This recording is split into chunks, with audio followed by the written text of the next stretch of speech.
So, back with a new and improved clean whiteboard, we have to talk about why long-term memory and working memory are combined together. So, when we learn a new concept, it goes into our working memory, which is basically short-term memory.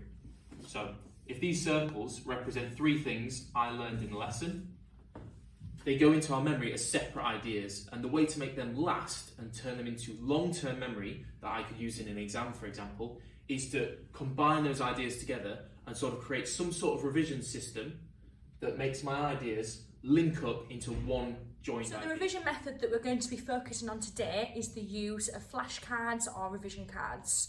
So you can do this by downloading an app called Quizlet if you're someone that prefers to revise on the computer or on the phone, or alternatively you can use paper or cardboard. So you'd put the question on one side and then the answer on the other side, and then you test yourself or test your partner or get somebody at home to test you.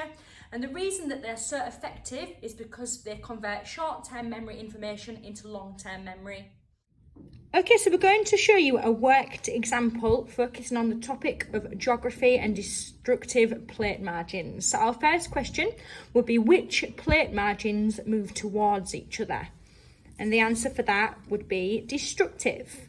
Then we would move on to our second question. And the reason that we've moved on to our second question after this question is because it builds upon the existing knowledge from the first question. Our second question being, what hazards do destructive plate margins cause? And the answer for that would of course be volcanoes and earthquakes. So if you got any of these questions wrong, you would do them again until you've got the question right and then move on to the next question. But we've got both of them right, so we don't need to do that.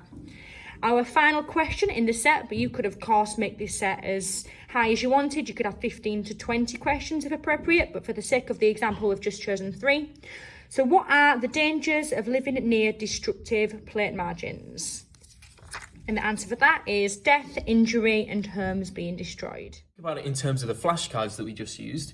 If these 3 ideas are facts from our flashcards, by making our flashcards as a group and going over and revising them, we're linking our 3 different ideas or facts into one topic that we know and revise as a group, so that when it comes to the exam, we can put these different facts together, hopefully into a successful answer.